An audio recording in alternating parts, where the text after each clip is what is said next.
ओम शांति। आज बहुत सारे भाई बहनों का अनुग्रह था कि याद के ऊपर ही कुछ चिंतन करें और कुछ टिप्स दें। तो हम जो योग करते हैं, बहुत से लोग हैं जिनको योग के बारे में यथार्थ परिचय नहीं कि योग क्या है, कैसे भगवान को याद किया जाए, भगवान को याद करने का यथार्थ तरीका क्या है। कोई समझता है कि बिल्कुल परम धाम में जाकर के बैठ जाना ही योग है। कोई समझता है कि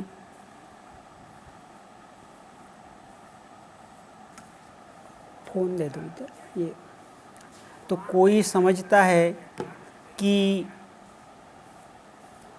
परमात्मा में लीन हो जाना ही योग है।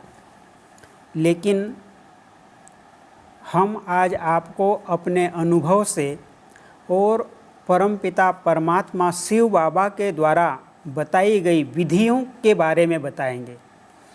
क्योंकि कोई भी मनुष्य पूरे 24 घंटे उस ज्योति बिंदु स्वरूप में स्थित नहीं रह सकता है। क्यों? क्योंकि हमको इस कर्म क्षेत्र पर कर्म करते हुए भी हमें योग करना है और हमारे जीवन में अनेक समस्याएं आती है, अनेक परिस्थितियां आती हैं, शारीरिक कर्म भोग आता है, किसी को संबंधों में कड़ा हिसाब किताब है। तो उसे देखते हुए हमें कैसे योग करना है जिससे हम निरंतर योगी बन कर के और हम फिर कर्मातीत स्थिति को प्राप्त कर सकें। जैसे योग की अनेक स्थितियां हैं, जैसे आत्म अभिमानी स्थिति, देही अभिमानी स्थिति, विदेही स्थिति, फरिश्ता स्थिति, ज्वाला स्वरूप स्थिति, बीजरूप स्थिति।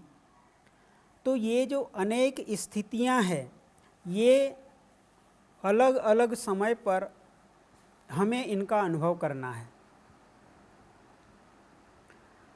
हम यदि कर्म कर रहे हैं और कर्म करते हुए यदि हम बीजरूप स्थिति की अनुभूति करना चाहें तो संभव नहीं है। तो सुबह से लेकर के रात के सोने तक जो हमारे दिनचर्या में जैसी जैसी परिस्थितियां आती है, उस अनुसार हमको योग का प्रयोग करना है, उस अनुसार अपनी स्थिति को बनाना है। वही योग है। योग अर्थात परमात्मा से को याद करना। योग अर्थात दो का आपस में मिलन। तो उसकी अनेक परिभाषाएं बाबा ने बताई है। जैसे हम अमृत वेला उठते हैं और अमृत वेला हमारा मन भी शांत होता है और हमें कोई और कार्य की चिंताएं नहीं होती है। तो उस समय में हम बीज रूप स्थिति की अनुभूति कर सकते हैं, एक ही संकल्प पर एकाग्र हो सकते हैं, क्योंकि हमारी बुद्धि और कहीं दूसरी जगह बटी हुई नहीं है। तो हम एक ही संकल्प पर रह करके और उस बीज रूप स्थिति, ज्वाला स्वरूप स्थिति का अनुभव कर सकते हैं। ज्वाला स्वरूप स्थिति क्या है, बीज रूप स्थिति क्या है, ये एक ही स्थिति के दो नाम हैं। जैसे जब हम एक ही संकल्प पर पूर्णतः एकाग्र हो जाते हैं और उस लगन में मगन हो जाते हैं, किसी भी प्रकार का कोई हमारे बुद्धि में व्यवधान उत्पन्न नहीं होता है, डिस्टर्बेंस उत्पन्न नहीं होता है और हम एक ही स्थिति में होते हैं, वो हमारी ज्वाला स्वरूप स्थिति होती है, वो बीज रूप स्थिति होती है, वो बिंदु रूप स्थिति होती है। ये है तीनों स्थिति, नाम अलग अलग है लेकिन है एक ही। ज्वाला स्वरूप इसीलिए कहते हैं कि उस समय इतने शक्तिशाली हो जाते हैं, जब हम एक ही संकल्प पर एकाग्र होते हैं तो हमारी स्थिति ज्वाला स्वरूप हो जाती है, शक्तिशाली हो जाती है। तो इसलिए उस स्थिति को ज्वाला स्वरूप स्थिति कहा जाता है। वही बीजरूप स्थिति है। क्यों?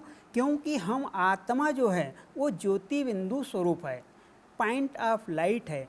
तो उस बिंदु रूप में जब हम स्थित हो जाते हैं तो हमारी ज्वाला स्वरूप स्थिति हो जाती है।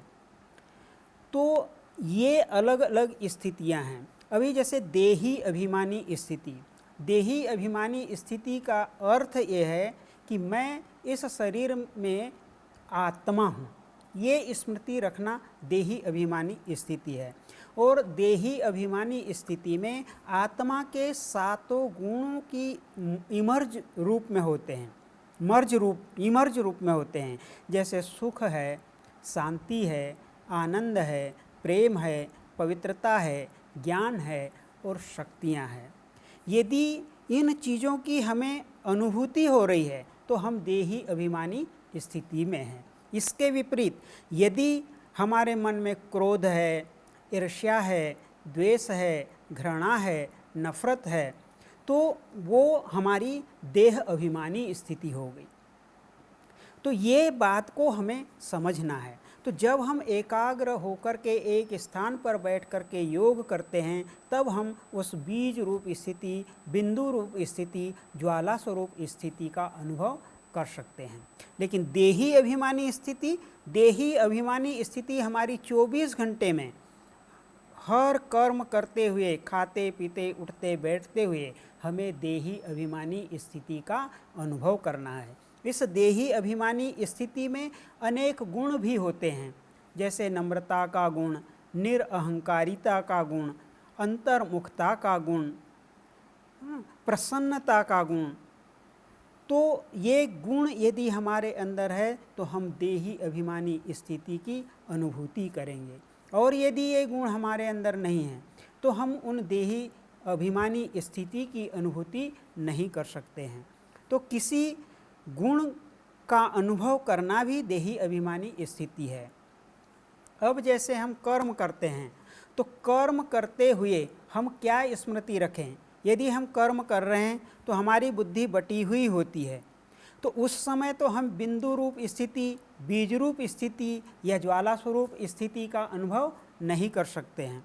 तो उस समय हमें ये स्मृति में रखना है कि मैं निमित्त हूँ, जो भी कर्म कर रही हूँ उसके लिए मैं निमित्त हूँ, और करन करावनहार परमात्मा करा रहा है। तो ये यदि हम स्मृति रखेंगे तो इस स्मृति से हम कर्म योगी बन जाएंगे। क्योंकि मान लिया जाए हम कोई भी कर्म कर रहे हैं, कंप्यूटर चला रहे हैं, गाड़ी चला रहे हैं या कोई भी और कार्य कर रहे हैं, तो हमारी बुद्धि उस कार्य की ओर भी लगी हुई होती है। तो तब हम पूर्णतः एकाग्र एक ही संकल्प पर नहीं हो सकते हैं। तो इसलिए ये विधि बताई गई है कि मैं निमित्त आत्मा हूँ और करन करावनहार परमात्मा मुझसे ये कार्य करा रहा है। तो जब हम ऐसी स्मृति रखेंगे तो हमारे कर्म पुण्य कर्म होंगे और हम देही अभिमानी स्थिति में स्थित हो जाएंगे। कई बार ये होता है कि मन इतना चंचल होता है, व्याकुल होता है, मन में बहुत व्यर्थ संकल्प चलते हैं, तो उस समय में भी एक संकल्प पर एकाग्र होना मुश्किल होता है। तो उस समय के लिए जब मन कहीं लगता नहीं है, बेचैन होता है, तो उस समय में हम यही याद रखें कि भगवान मेरा साथी। यदि कोई मुसीबत आ गई और उस समय पे तो मन एकाग्र नहीं होता है, मन में बहुत सारे व्यर्थ संकल्प चलते हैं, मन में उथल पुथल होती है और हमको ऐसे लगता है कि जैसे मेरा कोई इस संसार में सहारा ही नहीं है। तो उस समय में यदि हम स्मृति में लाएंगे कि भगवान मेरा साथी है, ये भी योग है। क्योंकि उस समय हमें भगवान की याद है कि मेरा साथी कौन है, मैं मास्टर सर्वशक्तिवान आत्मा हूँ। ये भी यदि हम स्मृति में लाते हैं तो हमें परमात्मा की याद आएगी और हम योग युक्त हो जाएंगे। तो ये भी योग है, क्योंकि योग की अनेक स्थितियाँ हैं, अलग अलग स्थितियाँ हैं। जैसे फरिश्ता स्वरूप है, देही अभिमानी स्थिति है, बीज रूप स्थिति है, ज्वाला स्वरूप स्थिति है, बिंदु रूप स्थिति है। तो ये सब योग के ही रूप हैं। लेकिन जो बिंदु रूप स्थिति, बीज रूप स्थिति और ज्वाला स्वरूप स्थिति है, ये बहुत ही शक्तिशाली स्थिति है। इसमें हम एक ही संकल्प पर एकाग्र होकर के और शक्तिशाली स्थिति की अनुभूति करते हैं। मान लिया जाए हमारा किसी ने अपमान कर दिया है या हमारा किसी कार्य में नुकसान हो गया है, हमारे मन में बहुत तीव्र गति से संकल्प चल रहे हैं, तो ऐसे समय में हम यदि बीज रूप स्थिति का या बिंदु रूप स्थिति का या ज्वाला स्वरूप स्थिति का अनुभव करना चाहेंगे तो एक साथ हम एकाग्र नहीं हो पाएंगे। तो उस समय के लिए हमें जो हमारे सामने समस्या है, जो परिस्थिति है, उस परिस्थिति अनुसार हमें योग करना पड़ेगा। मान लिया जाए हमारे शरीर में कष्ट हो रहा है और उस समय हम चाहें कि हम बिल्कुल पूर्णतः एकाग्र हो जाए तो संभव नहीं है। तो उस समय में संकल्प करें, जैसे बाबा ने कहा है कि ये पुराना शरीर है और इसका हिसाब किताब चुकतू हो रहा है, और बाबा ने कहा कि खुशी मनाना चाहिए क्योंकि अभी हिसाब किताब चुकतू हो रहा है, ये हिसाब किताब चुकतू करके फिर से हमको नया शरीर मिलेगा। तो ऐसा श्रेष्ठ चिंतन करना भी योग है, क्योंकि इससे हम योग युक्त हो जाते हैं, हमारा मन प्रसन्न हो जाता है और शक्तिशाली हो जाता है, हमारी देही अभिमानी स्थिति हो जाती है। ये जरूरी नहीं है कि हमेशा शिव बाबा की ही याद हमारे बुद्धि में होगी, लेकिन यदि हम किसी गुणों का चिंतन करते हैं और सुख का अनुभव करते हैं, शांति का अनुभव करते हैं, ज्ञान का चिंतन करते हैं, तो ये भी हमारी योगयुक्त अवस्था है। इसीलिए गीता में 18 अध्याय बने हैं और उसमें बहुत सारे योग का वर्णन है।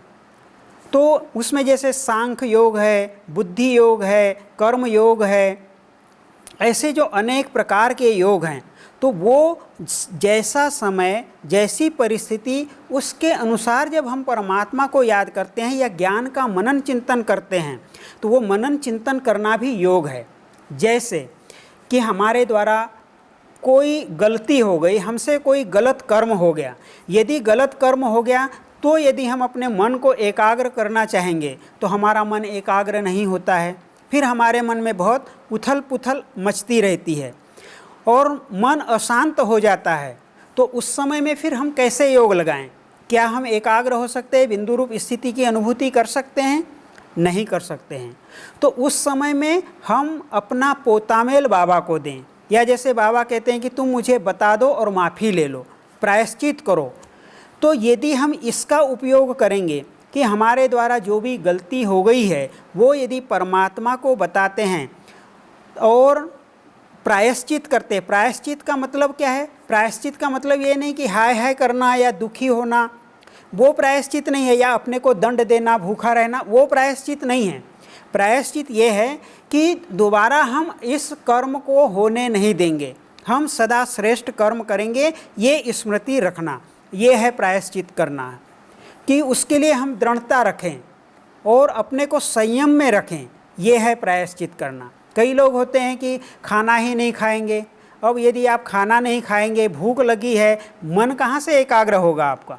आपके शरीर को शक्ति चाहिए, शक्ति मिलेगी नहीं तो फिर आप कैसे भगवान को याद कर सकेंगे? तो ये भी गलत तरीका है। तो इसलिए हमको बाकी सब तो जीवन को सही ढंग से यापन करना है। हाँ, हमें ये संकल्प करना है कि मुझे व्यर्थ चिंतन करना ही नहीं है, ये दृढ़ संकल्प करना है। तो ये है प्रायश्चित करना। तो इससे हमारी स्थिति शक्तिशाली हो जाएगी। वैसे जैसे कि उपराम स्थिति और योग को सहज बनाने के लिए हम सहज रीति से परमात्मा को याद कर सकें, योग युक्त हो सकें, तो उसके लिए हमें कुछ गुणों का भी चिंतन करना पड़ेगा और उस चीज़ को स्मृति में रखना होगा। जैसे कि हमको अपने मन में बेहद का वैराग लाना होगा। यदि मन में वैराग नहीं है तो आपको कभी योग लगेगा नहीं, और मन में यदि वैराग है तो आपका योग सहज लग जाएगा। वैराग का मतलब क्या है कि वैराग का कई लोग ऐसे शमशानी वैराग की तरह वैराग ले आते हैं, किसी से बात भी नहीं करेंगे, कहाँ पर किसी चीज़ को देखेंगे भी नहीं, तो ये वैराग नहीं है। कुछ खाना भी नहीं खाएंगे तो ये वैराग नहीं है। वैराग ये है कि उसके प्रति हमें आकर्षण न हो। जो हमारी दिनचर्या है, जो जीवनचर्या है, उसके लिए जो उपयोगी है वो तो हमको करना ही पड़ेगा। यदि कोई व्यक्ति हमारे सामने आता है तो उससे तो मुस्कुरा करके बात करना ही पड़ेगा, है ना, उससे हम मुख नहीं मोड़ सकते हैं। लेकिन बाबा ने कहा है कि जहाँ पर 5 शब्दों में काम हो सकता है, वहाँ पर हमको 50 शब्द खर्च नहीं करने हैं। ये है वैराग। और हमको किसी के प्रति, चाहे व्यक्ति हो, वस्तु हो, वैभव हो, उसके प्रति आकर्षण न हो। ये हमको बार बार अपने मन को याद दिलाना है, मन से बात करना है। इसको विचार सागर मंथन भी कहा जाता है। ये भी योग की एक विधि है। किसी भी गुण को आप स्मृति में लाइए। जैसे मान लिया जाए कि मैं बार बार उदास हो जाता हूँ, तो इसको भी स्मृति में लाइए कि मुझे सदा खुश रहना है, मुझे सदा खुश रहना है, मुझे सदा खुश रहना है। तो जब भी ऐसे कोई उदासी का समय आएगा तो क्या होगा, आपको स्मृति में आ जाएगा कि मुझे तो सदा खुश रहना है, और आपकी स्थिति क्या हो जाएगी, शक्तिशाली हो जाएगी, खुश हो जाएगी। तो यही तो योग है ना। योग से हमें क्या प्राप्तियां होती है, खुशी की प्राप्तियां होती है, शक्तियों की प्राप्तियां होती है। तो ये चिंतन करना भी जरूरी है। यदि केवल हम बीज रूप अवस्था में ही हम रहने का अभ्यास करेंगे तो आपकी बीज रूप स्थिति बनेगी ही नहीं। क्योंकि कई का संस्कार होता है, कई लोगों का संस्कार होता है कि जैसे क्या होता है, वो मन में उदास हो जाते हैं, दुखी हो जाते हैं, मन के मन में रोते रहते हैं, ठीक है ना। तो जब ये संस्कार है और वो संस्कार हमारे ऊपर हावी हो गया है तो दूसरी ज्ञान की बात कुछ याद आएगी नहीं, क्योंकि उसके हम वशीभूत हो जाते हैं, वो हमारे ऊपर हावी हो जाती। कितना भी कोई महारथी हो, लेकिन किसी न किसी महारथी में कोई न कोई एक कमी होती है, और वही कमी उसको बार बार नीचे की ओर लेते आते रहती है, और कोई न कोई विशेषता होती है, वो उसको आगे की तरफ बढ़ाते रहती है। तो हमको अपने आप को चेक करना है कि मेरे अंदर ऐसा कौन सा संस्कार है, मेरे अंदर ऐसा कौन सा अवगुण है जो मुझे मेरी स्थिति को पीछे की तरफ लेके जा रहा है, मुझे योगयुक्त होने में बाधक है। तो जब हम ऐसा चिंतन करेंगे तो भी क्या होगा, हमारी स्थिति देही अभिमानी स्थिति हो जाएगी। और जब हम कर्म करते हुए पूरे दिन भर दिन की चर्या में हम देही अभिमानी स्थिति में रहेंगे, और फिर जब हम अमृत वेला बैठेंगे तब हम बीज रूप स्थिति का, बिंदु रूप स्थिति का, ज्वाला स्वरूप स्थिति का अनुभव कर सकते हैं। या जैसे हम बीच बीच में जब ट्रैफिक कंट्रोल करते हैं तो पूरे कर्म करते हुए यदि हम ऐसा अभ्यास करेंगे तो हम ट्रैफिक कंट्रोल करते समय एकाग्र हो सकते हैं। उस समय हम बिंदु रूप स्थिति का अनुभव कर सकते हैं, बीज रूप स्थिति का अनुभव कर सकते हैं। नहीं तो क्या होगा, वो नेमिनाथ की तरह ट्रैफिक कंट्रोल बजेगा और हम खड़े तो हो जाएंगे, लेकिन क्या होगा, मान लो हमारे सामने से कोई गुजर रहा है, मन में संकल्प चलेगा, भाई ट्रैफिक कंट्रोल हो रहा है, ये क्यों चल रहा है, क्यों जा रहा है। अरे भाई, उसको कोई अर्जेंट काम होगा, उसको अपना काम करना होगा, वो अपना काम करे, हम अपना काम करें ना। सही है या नहीं। तो ये बात है, जब तक हम इस बात को नहीं समझेंगे, जैसे जब हम इस संसार में रहते हैं और हमने पूरे 84 जन्म लिए हैं घर गृहस्थ में रहते हुए ही, तो कोई भी व्यक्ति है उसको संबंधों की याद आती है। किसी को माँ की याद आएगी, किसी को बाप की याद आएगी, किसी को पिता की, पत्नी की, साजन की, सजनी की, सखा की, मित्र की, बच्चे की। हर किसी का एक अपना अपना संबंध में लगाव होता है। अब यदि हम याद करने बैठे हैं लेकिन हमको खींच रहा है क्या, संबंध, ठीक है ना। अब यदि हम उस समय में बीज रूप स्थिति का अनुभव करना चाहेंगे तो क्या हमारा मन एकाग्र हो सकता है? नहीं हो सकता है। हमारा मन एकाग्र तब होता है जब हमारे मन को रस मिलता है या आनंद मिलता है ना। जिस चीज़ में मन आनंदित होता है तो उसमें वो पूरी तरह मगन हो जाता है, और यदि जब मन मगन हो गया तो क्या होगा, वहाँ हमारी बिंदु रूप स्थिति बन सकती है, ज्वाला स्वरूप स्थिति बन सकती है, बीज रूप स्थिति बन सकती है। तो हमको यही प्रयास करना है कि अभी इस वक्त मेरे मन को क्या चाहिए, मेरा मन क्या चाह रहा है, और जो मन की चाहत है उस अनुसार यदि हम योग का प्रयोग करेंगे, उस अनुसार हम संकल्प मन में क्रिएट करेंगे और ऐसे योग करेंगे तो हमारी स्थिति बहुत ही शक्तिशाली होगी, ठीक है ना। इसलिए बाबा ने अभी ये जो सीजन चला था, और इस सीजन में लास्ट मुरली जब चली थी तो बाबा ने कहा था कि आप अपने पुरुषार्थ का प्रोग्राम बनाओ, और उस पुरुषार्थ में क्या प्रोग्राम बनाओ, जो ऑफिशियल मधुबन से मिलता है प्रोग्राम, वो प्रोग्राम तो आपको दे देंगे, लेकिन हो सकता है शायद वो आप कर ही ना पाओ। अब नहीं कर पाएंगे तो क्या होगा, दिल शिकस्त हो जाएंगे, तो फिर कुछ भी नहीं कर पाएंगे। इसलिए आप अपने मन की स्थिति के अनुसार स्वयं का अपना प्रोग्राम बनाओ, ठीक है ना। स्वयं का अपना मन का प्रोग्राम बनाओ और उसके अनुसार पुरुषार्थ करो।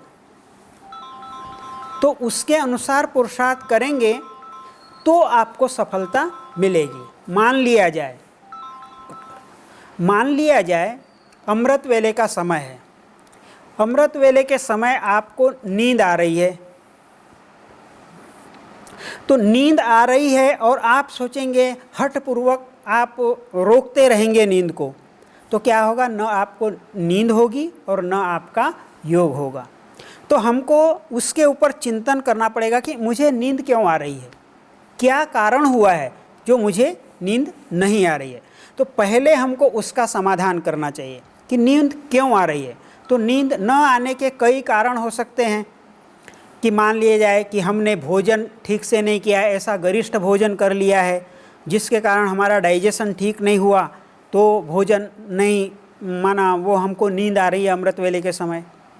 या कई बार क्या होता है कि किसी बात का हमारे मन में बहुत चिंतन चल जाता है, बहुत टेंशन में आ जाते हैं, तनाव में आ जाते हैं।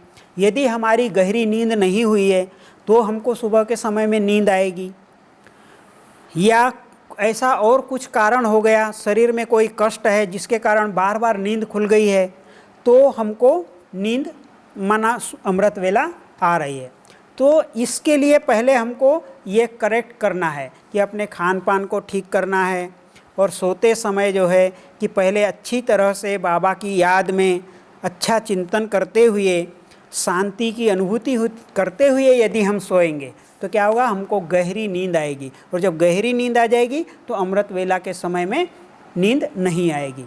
कई बार ये भी होता है कि जब हमारा पेट साफ नहीं होता है तो भी हमको नींद आती है, आलस आता है, सुस्ती आती है। तो हमको ये छोटे छोटे बातों का भी बहुत ध्यान रखना है। यदि ये ठीक हो जाएगा तो अमृत वेले के समय नींद नहीं आएगी। कई बार क्या होता है कि किसी जन्म का कोई हमारा हिसाब किताब है, तो उसके कारण भी जो है अमृत वेले के समय में नींद आती है। तो हमको मनसा सकाश के द्वारा उन आत्माओं को माना सकाश देने का अभ्यास करना है, और प्रकृति के पांचों तत्वों को सकाश देने का अभ्यास करना है। तो उससे भी हम नींद के ऊपर में विजय प्राप्त कर सकेंगे। फिर दूसरा, एक संकल्प का अभ्यास करना है कि मैं निंद्राजीत आत्मा हूँ, निंद्राजीत आत्मा हूँ, बार बार ये अभ्यास करना है। तो जब ये अभ्यास करेंगे तो भी हम नींद पर विजय प्राप्त कर सकेंगे। तो ये हम यदि अभ्यास करेंगे तो जब तक हमारे स्मृति में रहेगा नहीं तो हम कैसे अभ्यास करेंगे। हम ये कंप्लेंट करते रहते हैं कि मुझे अमृत वेला नींद आती है, अमृत वेला नींद आती है, लेकिन हम उसके कारण का निवारण नहीं करते। तो ये हमको कारण का निवारण करना है। वैसे ही क्या होता है, लोग मुरली सुनते हैं, मुरली सुनते समय भी क्लास में सोते रहते हैं। मुरली कहाँ से कहाँ चले गई, आके नेमिनाथ के जैसे बैठ गए, और मुरली कहाँ गई, क्या हुआ, वो कुछ पता नहीं। जब ऐसा कुछ बोलेगा फिर ऐसा ऐसा सिर हिलाते रहते हैं, हाँ, पर पता नहीं क्या हुआ, वो तो कुछ पता ही नहीं होता है। तो इसलिए हमको शरीर को भी प्रॉपर नींद देनी है, हठ योग करना नहीं है, ठीक है ना। तो जब बराबर नींद होगी तो मुरली सुनते समय में भी नींद नहीं आएगी। तो इस चीज़ का ध्यान रखना है। मान लिया जाए कि मुरली के समय में हमको क्या स्मृति रखना है कि जो हम योग युक्त रहें, तो हमको पढ़ाने वाला कौन है और हम कौन हैं। तो मैं गार्डली स्टूडेंट हूँ और मुझे पढ़ाने भगवान आया है। ये किसकी मुरली है, भगवान की मुरली है। सामने तो बहन जी मुरली सुना रही है, लेकिन ये महावाक्य जो है वो भगवान के हैं। तो जब हमारे मन में ऐसी स्मृति रहेगी तो क्या होगा, हमको नशा रहेगा और उस नशे से हम मुरली सुनेंगे। स्मृति में लाना है कि हम गार्डली यूनिवर्सिटी के स्टूडेंट हैं, तो वो नशा रहेगा तो हमको सुनने में रुचि आएगी क्योंकि हम रोज़ रोज़ वो एक प्रकार की मुरली सुनते हैं, भाई हमको देही अभिमानी बनना है, काम विकार पर विजय प्राप्त करना है, हमको देह से देह के सब संबंधों को तोड़ना है, किसी भी देहधारी को याद नहीं करना है। ये तो बात हमको मालूम है और रोज़ रोज़ मुरली में तो आता ही है वो, लेकिन उसका अभ्यास करना तो कठिन है ना, क्योंकि सहज रीति से मन को अभ्यास नहीं होता है ना, मन को रस नहीं मिलता है, आनंद नहीं मिलता है। और बाकी बाहर की दुनिया की चीज़ें हैं उसमें सहज रीति से मन को आनंद मिलने लगता है। पर चिंतन करेंगे, व्यर्थ चिंतन करने लगेंगे, उसमें अपने आप मन मगन होने लगता है, उसको रस मिलने लगता है, उसमें हमको मेहनत नहीं करनी पड़ती है। तो इसलिए ऐसे श्रेष्ठ चिंतन करेंगे तो हमारी स्थिति ठीक रहेगी। और हमको लक्ष्य बनाना है कि जैसे मैंने ये मुरली सुना, मुरली सुनने के बाद मुझे किसी को मुरली सुनाना है ना। जब ये लक्ष्य रहेगा तो क्या होगा, हमारा अटेंशन जाएगा उसके ऊपर, है ना। बार बार मुरली पढ़ने की दिल होगी। केवल हम ऐसे ही पढ़ रहे हैं, हम 10 बार भी पढ़ेंगे, 50 बार भी पढ़ लेंगे तो ऐसे ही ऊपर ऊपर पढ़ लेंगे बस। लेकिन यदि हमको किसी को ज्ञान सुनाना है और यदि हमको किसी अपने संस्कार को परिवर्तन करना है तो क्या होगा, हमको उसको बार बार उसको हम दिल से पढ़ेंगे। एक हम अनुभव सुनाते हैं आपको, जैसे अभी हम म्यूज़िक सीखते हैं, अब कीबोर्ड बजाना सीखते हैं, तो क्या है, हमको तो थ्योरी सब कुछ मालूम है, ये इसको ऐसे ऐसे ऐसे बजाना चाहिए, लेकिन जब हम बजाने जाते हैं तो उससे हम बजा नहीं पाते हैं। तो हमारे जो टीचर हैं वो हमको बताते हैं कि इसको बार बार आपको अभ्यास करना पड़ेगा। और जब हम बार बार अभ्यास करते जा रहे हैं तो हमको बहुत सारी चीज़ फटाफट आनी शुरू, अभी आंख बंद करके भी हम बजा लेते हैं कोई चीज़ जो हमने बार बार अभ्यास कर लिया है। तो ये एक हम मिसाल बता रहे हैं। तो ऐसे ही जब हम परमात्मा को याद करना चाहते हैं तो इसके लिए हमको बार बार अभ्यास करना पड़ेगा, है ना। जैसे हम रोज़ कोई ऐसी चीज़ बजाते रहते हैं जब संगीत में, तो क्या होता है, वो एक चीज़ बजा के भी मन बोर हो जाता है, तो फिर उसमें रस नहीं आता है, तो फिर कोई दूसरी चीज़ करो, ठीक है ना। कोई दूसरी चीज़ बजाने से फिर आनंद आने लगता है। तो ऐसा ही जब हम योग करते हैं तो एक प्रकार से करेंगे तो हम बोर हो जाएंगे, उसमें उदासीनता आ जाएगी, और हम उसमें नवीनता लाएंगे तो हमारे मन में रस आएगा और उमंग उत्साह रहेगा। और ज्ञान में नवीनता लाने के लिए हमारे पास इतनी सामग्री है, इतना मटेरियल है कि हमको और बाहर कहीं खोजने की ज़रूरत ही नहीं है। बाबा की इतनी साकार वाणी है, अव्यक्त मुरलियाँ हैं, उसमें इतना सारा ज्ञान और इतनी नई नई बातें हैं, तो उनको ही हम स्मृति में लाएंगे तो हमारे लिए बहुत रमणीक और मनोरंजन हो जाएगा, है ना। तो इस तरह से योग का प्रयोग करना चाहिए। जैसे एक है फरिश्ता स्थिति। फरिश्ता स्थिति का मतलब क्या है कि जब हम इस बॉडी से डिटेच है, किसी भी आकर्षण से परे हैं, उपराम स्थिति हमारी है, तो हमारी स्थिति क्या है, फरिश्ते स्थिति है। यदि हमारे मन में सुख है, शांति, आनंद, प्रेम, पवित्रता, किसी भी पूर्णतः अनुभूति हो रही है तो हम फरिश्ता स्थिति में है ना। फरिश्ता का मतलब ये नहीं है कि हम ये शरीर से कहीं निकल करके और कहीं आकाश में उड़ रहे हैं तो वो हमारी फरिश्ता स्थिति है, नहीं, है ना।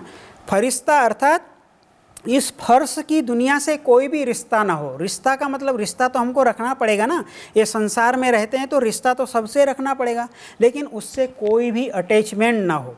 डिटेच है तो समझ लो हमारी फरिश्ता स्थिति है। कोई भी मन में विकार आया तो हमारी फरिश्ता स्थिति नहीं है। तो ऐसे भी कर सकते हैं हम, चलते फिरते, खाते पीते, उठते बैठते। फिर एक है मनन चिंतन, है ना। तो जिसको विचार सागर मंथन कहा जाता है। ये विचार सागर मंथन करना भी योग है। जैसे मान लिया जाए कि हम कोई ऐसी घटना घट गई, कोई परिस्थिति आ गई, हम क्रोध नहीं करना चाहते या ज़ोर से नहीं बोलना चाहते, लेकिन अनायास हमने ज़ोर से बोल दिया। अभी क्या होगा कि हम पुरुषार्थी हैं, सच्चे पुरुषार्थी हैं, हमारे मुख से तो निकल गया मान लो, लेकिन क्या होगा, बाद में हमको तुरंत स्मृति आ जाएगी। तुरंत स्मृति ये आएगी कि मैंने तो ये गलत किया, ठीक है ना। हमको रियलाइजेशन हो जाता है, क्योंकि हम रोज़ ज्ञान का सिमरण करते हैं ना, ज्ञान सुनते हैं, तो कोई भी गलत बात होती है वो हमको रियलाइज हो जाती है। तब हम बैठ कर के चिंतन करते हैं कि देखो मैं तो शांत स्वरूप आत्मा हूँ और परमपिता परमात्मा स्वयं मेरा शांति का सागर है ना।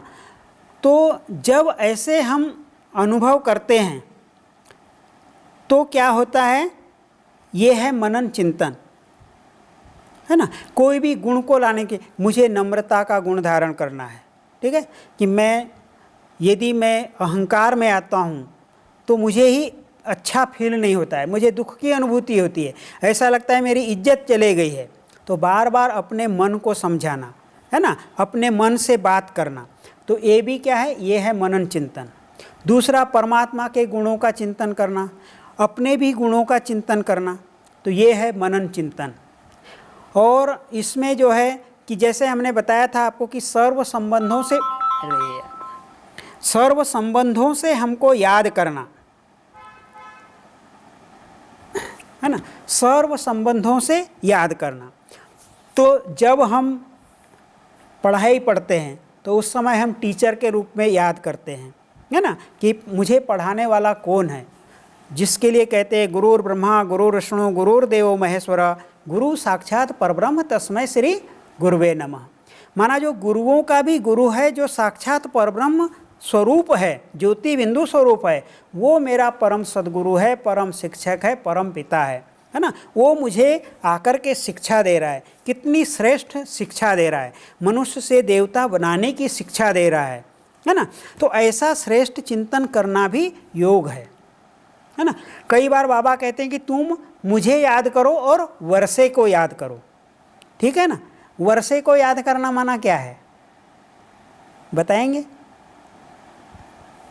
हाँ वर्षे को याद करना माना क्या है, वर्षा क्या है?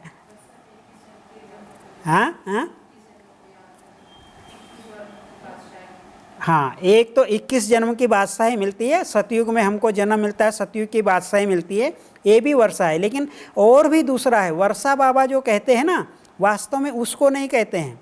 वर्षा हमको है, जो हम ये पढ़ाई पढ़ते हैं तो वर्तमान समय में हमें बाबा से क्या वर्षा मिलता है, दिव्य गुण और शक्तियाँ मिलती है ना। ये बाबा का असली वर्षा है, ज्ञान का खजाना और सभी प्रकार के जो खजाने हैं वो बाबा से हमको मिलते हैं, है ना। जैसे श्वास का, संकल्प का, खुशी का, दुआओं का, संतुष्टता का, पवित्रता का, ये जो सब खजाने हैं ये भी हमको वरदान में, वर्षा में मिलते हैं। और सभी गुण हमको मिलते हैं और सर्व शक्तियाँ मिलती है। ये बाबा का वर्तमान का वर्षा है। तो जैसे हम बाबा को याद करते हैं और फिर हमको इस वर्षे को भी याद करना है। कैसे? जैसे हमको किसकी याद सबसे ज़्यादा आती है, दुनिया में भी, लौकिक में भी यदि आप देखो तो आपकी ज़्यादा याद किसकी आती है? मम्मी की याद ज़्यादा आती है ना आती है या नहीं? सबसे पहले मम्मी की याद आएगी। क्यों आएगी? कि मम्मी हमेशा हमारा ध्यान रखती है, ठीक है भाई। बचपन में भी किया, अभी हम बड़े भी हो गए तो भी मम्मी ध्यान रखती है। सबसे पहले कुछ भी हो जाएगा, चोट भी लगेगी तो आके पहले हमारे सिर के ऊपर हाथ फिराएगी, ठीक है ना। अच्छा, कहीं हमको जाना है, कुछ लेना है, कुछ करना है, यदि पैसा चाहिए तो कहाँ से मिलेगा? मम्मी से जल्दी मिल जाएगा, सही है ना। तो इसलिए मम्मी याद आती है।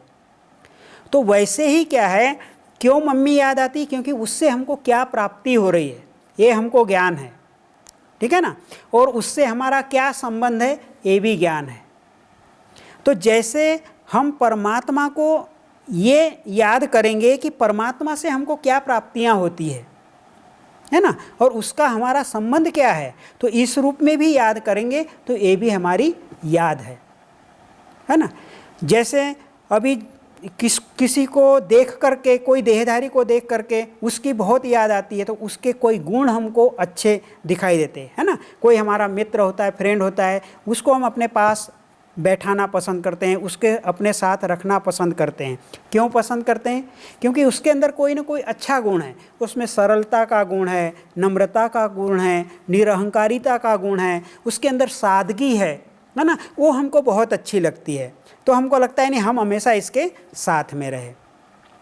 तो जब हम परमात्मा, देखो परमात्मा तो ज्ञान का सागर है, सुख का सागर है, शांति का सागर है। वो कितना निरहंकारी है, कृपालु है, दयालु है, रहमदिल है। तो जब हमको ये बात याद होगी तो क्या होगा? हमको अपने आप उसकी याद आएगी। और कई बार क्या होता है, देखो जब दुनिया से हमको प्राप्ति होती रहती है तो हमारा मन भगवान से हटा रहता है, सही है ना। लेकिन जब हम दुनिया से ठोकर खाते हैं तो सबसे पहले कहाँ जाता है मन? जाता है ना भगवान। और आपने अनुभव किया होगा कि जब दुनिया के कोई भी व्यक्ति, वस्तु, वैभव हमको मदद नहीं करते और उस समय में हमको भगवान की ही मदद मिलती है।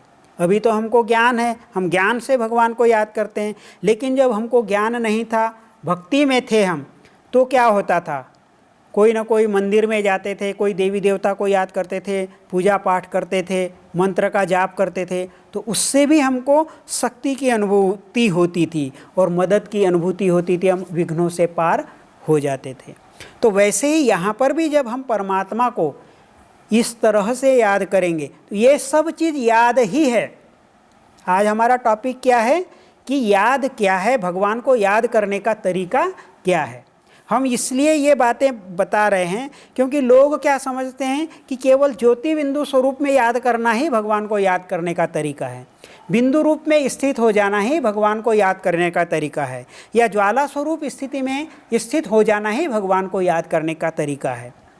नहीं, ये तरीका तो है, लेकिन ये हमारी हाईएस्ट स्थिति है ना।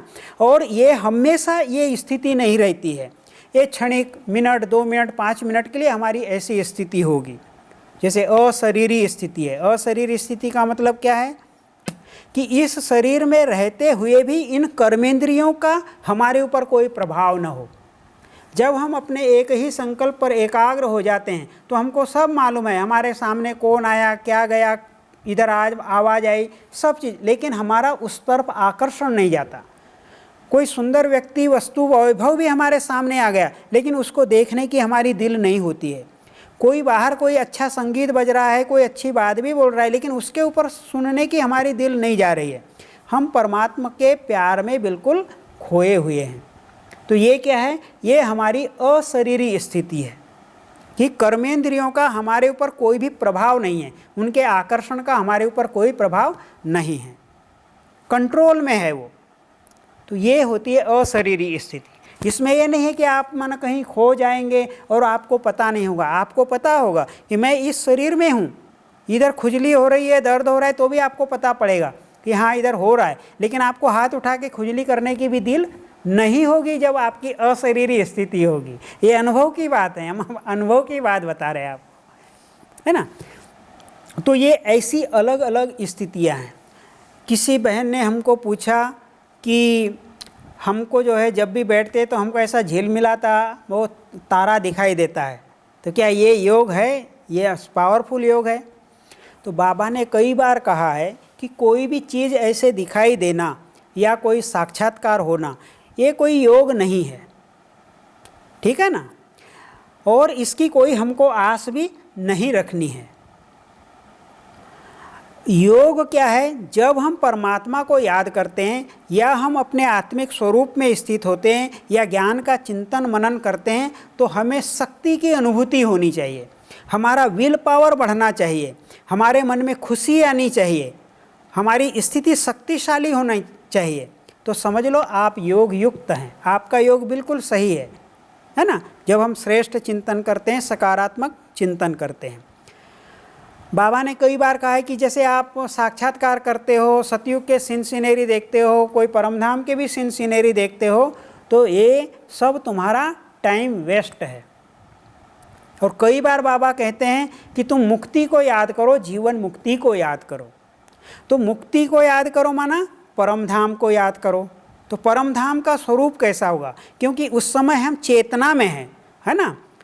तो जब हम परमधाम को याद करते हैं तो हमें क्या अनुभूति होती है, शांति की अनुभूति होती है। और जब हम सुखधाम को याद करते हैं, सतयुग स्वर्ग को, तो हमें क्या होता है, सुख की अनुभूति होती है। तो जब सुख और शांति की अनुभूति करना है तो ये दो स्थिति है। शांति की, एकदम गहन शांति की अनुभूति करना है तो एक तो हम कि परमात्मा शांति के सागर है, वो हम अभ्यास करते हैं। दूसरा, मैं शांत स्वरूप आत्मा हूँ, ये अभ्यास करते हैं। लेकिन तीसरा ये है कि परमधाम में शांति के सागर शिव बाबा है और पूरा परमधाम में शांति ही शांति छाई हुई है। ये हमको अभ्यास करना है। अब इसके लिए भी कई लोगों के ये प्रश्न उठते हैं कि भाई हम परम धाम में माना बैठ के करें कि यहाँ पर बैठ के करें। तो जब आप संकल्प करेंगे, जब तक हम इस शरीर में हैं, आत्मा इस शरीर से निकल करके कहीं पर भी जाती नहीं है, ठीक है ना। थोड़ी देर के लिए हमने यहाँ पर बैठे बैठे संकल्प किया कि अमेरिका में हमारा कोई दोस्त है, और हम यहाँ से देखो हमको सारा अमेरिका दिखाई दे रहा है, अमेरिका का घर दिखा रहा है, अमेरिका में दोस्त दिखाई दे रहा है। तो हम लोग क्या है, बुद्धि से वहाँ पर पहुँच गए हैं, है ना। और कई बार ऐसे चिंतन करते करते यहाँ से हम खोए हुए होते हैं और हम वहाँ पहुँच जाते हैं, ठीक है ना। तो ऐसे ही हमको बुद्धि से पहुँचना है, परम धाम में बुद्धि को लेके जाना है, और वहाँ पर हमको बाबा को याद करना है और परम धाम का पूरा सीन देखना है कि वहाँ पर बिल्कुल शांति ही शांति है, ठीक है ना। आत्मा कभी भी यहाँ से निकल करके नहीं जाती है। तो हमको बुद्धि से, संकल्प शक्ति से जाना है।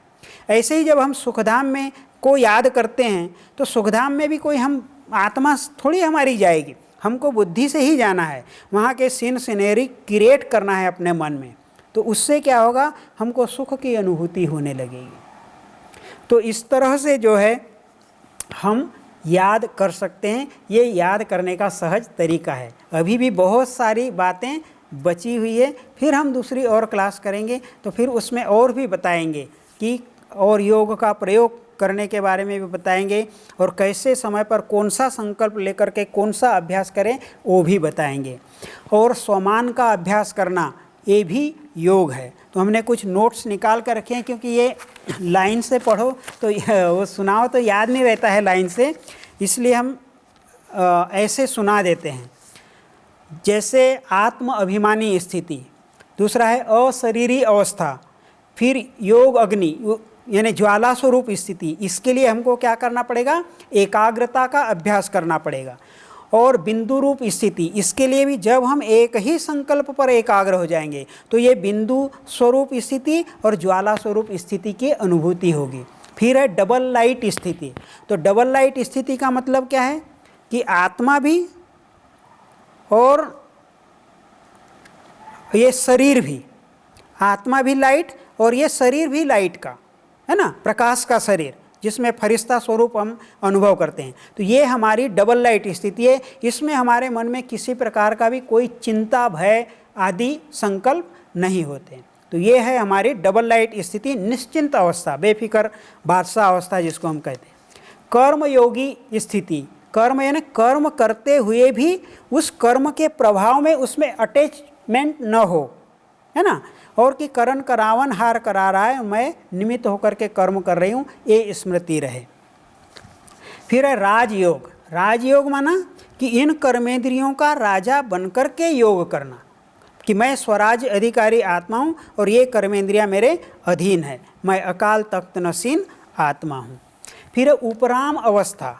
उपराम अवस्था का मतलब क्या है कि जैसे किसी भी चीज़ में कोई लगाव न हो, आकर्षण न हो, और बस हमारी एक मन की स्थिति मगन अवस्था में हो, वो उसको कहेंगे उपराम अवस्था। जैसे रूहानी ड्रिल, रूहानी ड्रिल भी ये योग है। जैसे बाबा ने कहा कि तुम आवाज़ से परे की स्थिति का अनुभव करो, अव्यक्त रहो फिर आवाज़ में आओ, है ना। तो ये स्थिति का अनुभव करना भी योग है। फिर ट्रैफिक कंट्रोल, तो ट्रैफिक कंट्रोल के समय में हम जब एकाग्र होते हैं तो एक ही संकल्प पर एकाग्र होने का अभ्यास करना, ये भी योग है।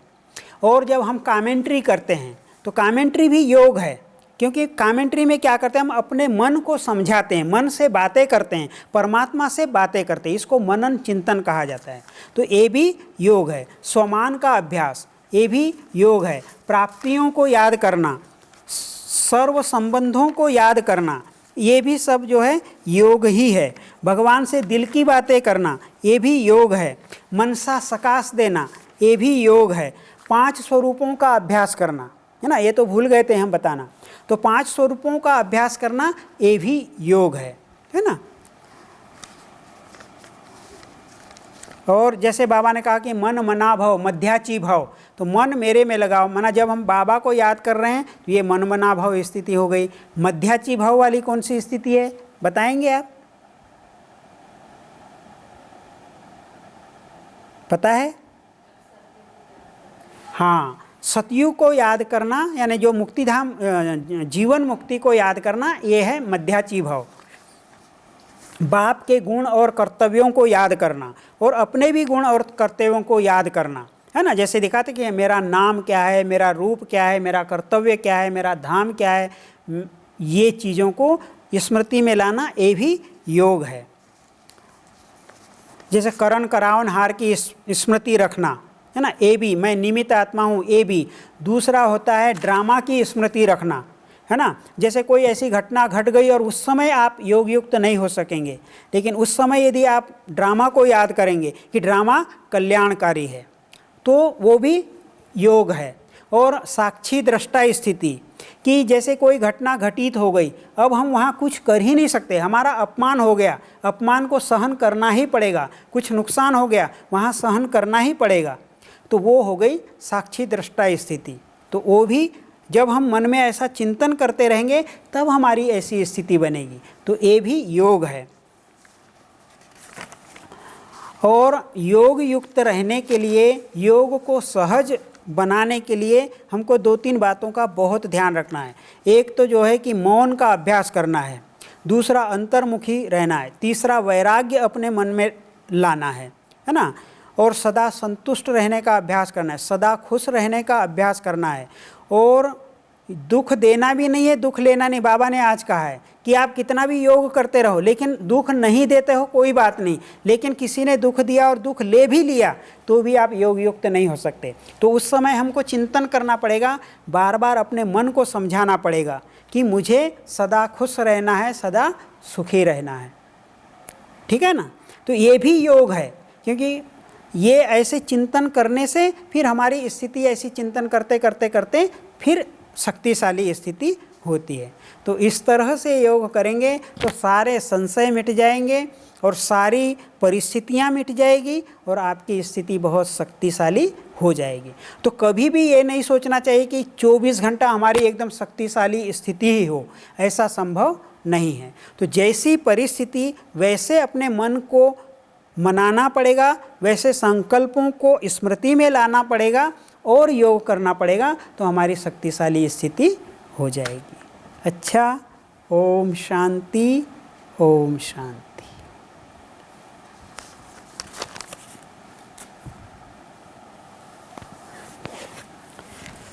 हम ही राजा, हम ही